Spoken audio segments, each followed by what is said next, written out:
السلام علیکم جی، میرا نام میرنا سمانے کا، میں بشرا بی خواہ فری نانیکا کی بڑی بیٹی ہوں۔ میں نے کبھی کوئی ویڈیو نہیں بنائی، میری پہلی ویڈیو آج تک، نہ کبھی کوئی انٹرویو، نہ کوئی کسی جرنلسٹ سے بات کی، نہ کبھی کوئی بیان دیا۔ لیکن یہ ویڈیو بنانے کا صرف میرا یہ مقصد تھا کہ ماما کے بارے میں اتنی گندی گندی باتیں سننے کو مل رہی ہیں، ان پہ اتنے غلط گندے الزام لگائے جا رہے ہیں جو کہ میرے لیے برداشت کرنا بہت مشکل تھا۔ میں نے یہ ویڈیو بنائی تاکہ میں آپ لوگوں کو اصلیت بتا سکوں۔ میرا آگے قرآن پڑھے، جو بھی بات کروں گی سچ کروں گی، اور اگر سچ نہیں کروں گی تو پھر میں اللہ تعالیٰ ہی میرا حساب کتاب کرے گا۔ دوسری بات ہے کہ میں اور میرے بہن بھائی ہمیشہ خاموش اس لیے رہے کیونکہ جب والدین کی ڈیورس ہوتی ہے تو بچے بہت زیادہ افیکٹ ہوتے ہیں۔ ظاہری بات ہے ہم بچے بھی بہت تکلیف میں تھے، اور سائڈ پک کرنا ہمارے لیے مشکل تھا کیونکہ ہم ماں باپ دونوں سے بہت اٹیچ تھے ہیں بلکہ۔ اور میں میرڈ تھی، میری جو ان لاز کی فیملی ہے ان کی وابستگی نون لیگ سے، تو ایسے ٹائم میں خاموش رہنا بہتر تھا ہمارے لیے۔ کوئی بھی الزام لگے آج تک یا کوئی بھی بات ہو، کسی چیز پہ بھی ہم نے کوئی اپنا رد عمل نہیں دیا، نہ کبھی کوئی بیان دیا۔ لیکن ایسے جب ماما کی بات آئی تو ماں ایسے چپ نہیں بیٹھا گا، اس لیے ہمیں مناسب لگا کہ ہم یہ ویڈیو بنا کے آپ لوگوں کو اصلیت بتائیں۔ پہلی بات تو بھی ریسنٹلی کسی نے ان پر الزام لگایا جی وہ عملیات کرتی تھیں اور میرے بابا عملیات کے اثر میں تھے، اس لیے پہلے کبھی ان کے بارے میں کوئی بات نہیں کی۔ یہ سراسر جھوٹ ہے، جھوٹا الزام ہے۔ ماما کو دین کے بارے میں جاننا، دین کے بارے میں پڑھنا، دین کے بارے میں نالج حاصل کرنے کا بہت شوق تھا، پیشن تھا ان کا۔ ان کو کوئی بک ملتی تھی اولیاء کرام کی زندگی کے بارے میں، قرآن کی تفسیر سے لے کے جو بھی دین کے بارے میں تھا وہ پڑھتی تھی، اور اس نالج کو پھر وہ آگے لوگوں تک پہنچاتی تھی۔ کس طرح پہنچاتی تھی؟ ان سے کوئی سوال کرتا تھا، کوئی ہیلپ مانگتا تھا تو وہ دین کی روشنی میں اس کی رہنمائی کرتی تھی۔ اتنا صرف ان کا قصور ہے۔ دوسری بات، ماما ایک بہت سادی زندگی انہوں نے ہمیشہ گزاری ہے۔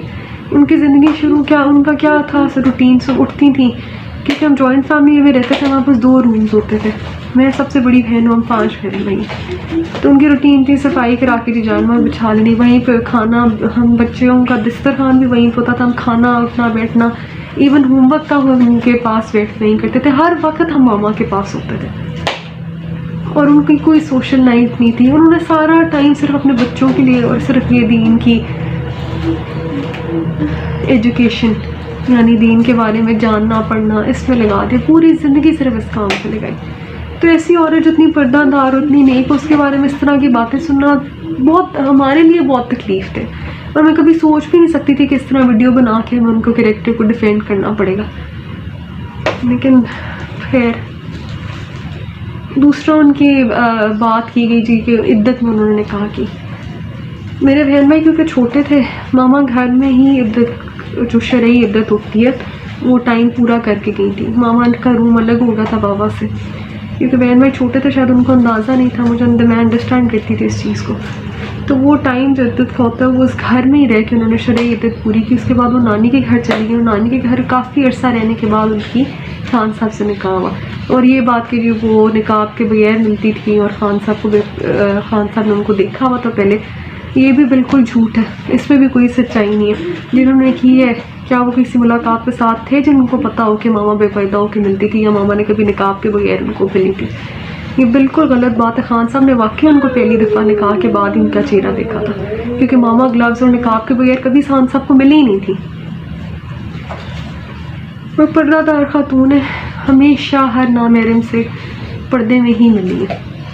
پہلی بات، ان کا گھر سے کہیں آنا جانا ہوتا ہی نہیں تھا، وہ نہ وہ گھر سے نکلتی تھی، نہ ان کا کوئی ملنا ملانا تھا، نہ کوئی ان کا سوشل سرکل تھا، وہ گھر میں ہی رہتی تھی۔ تیسری بات یہ ہے جو ابھی ریسنٹلی ان پہ کیسز کیے گئے زنا کا اور اس طرح کی گندی باتیں ان کے کریکٹر پر چھالی گئی، تو ہم بیٹیاں ہوتے ہیں، ہمارے لیے بہت تکلیف تھی ان کے بارے میں یہ باتیں سننا۔ قرآن سے اوپر اللہ تعالیٰ کی عدالت سے اوپر تو کوئی نہیں ہے نا اس دنیا میں، نا ویسے انصاف ہمیں مل بھی نہیں سکتا، اور نہ انصاف کی امید ہے کسی سے۔ ہماری عدالتوں میں کتنا کوئی انصاف ہو رہا ہے سب کو پتہ ہے، لیکن صرف ایک بات تو آپ لوگوں تک پہنچانا کہ کسی کے کردار کو شکرنا بہت آسان ہوتا ہے، ثبوت کے ساتھ کریں۔ ثبوت کیا ہے آپ کے پاس ان چیزوں کے؟ زنا کرتی تھیں، وہ عملیات کرتی تھیں، اللہ تعالیٰ نے کہا کہ کسی نیک عورت کے اوپر تہمت لگانا بہت بڑا گناہ ہے، اور جو لگا رہے نا، مجھے یقین ہے کہ وہ اللہ تعالیٰ ان کا خود ہی ان کو اس چیز کا وہ دے گا، مجھے کچھ کہنے کی ضرورت نہیں ہے۔ اللہ تعالیٰ شہنشاہ ہے، اور ہم نے اپنا ہر کیس جو ہے وہ اللہ تعالیٰ کی عدالت میں چھوڑا ہے، کیونکہ اس دنیا میں تو کسی سے انصاف کی کوئی امید نہیں، نہ کسی رشتہ دار سے اور نہ ہی ہماری عدالتوں سے. لیکن صرف بتانے کا مقصد یہ تھا کہ قرآن پہ ہاتھ رکھ کے اس چیز کی گواہی دیتے ہیں کہ ہماری ماں واقعی بہت نیک عورت ہے، اور ان پہ لگائے ہوئے تمام الزام، ساری گندی باتیں بالکل بے بنیاد اور جھوٹی ہیں، کیونکہ ہم بچے ہیں، ہمارے سے زیادہ ان کو کوئی نہیں جانتا. پھر لطیف ڈرائیور ہوگا یا کوئی بھی نوکر ہوگا، اس کی گواہی سے زیادہ آگے ہماری بات ہے، کیونکہ ہم نے ان کے ساتھ زیادہ ٹائم گزارا.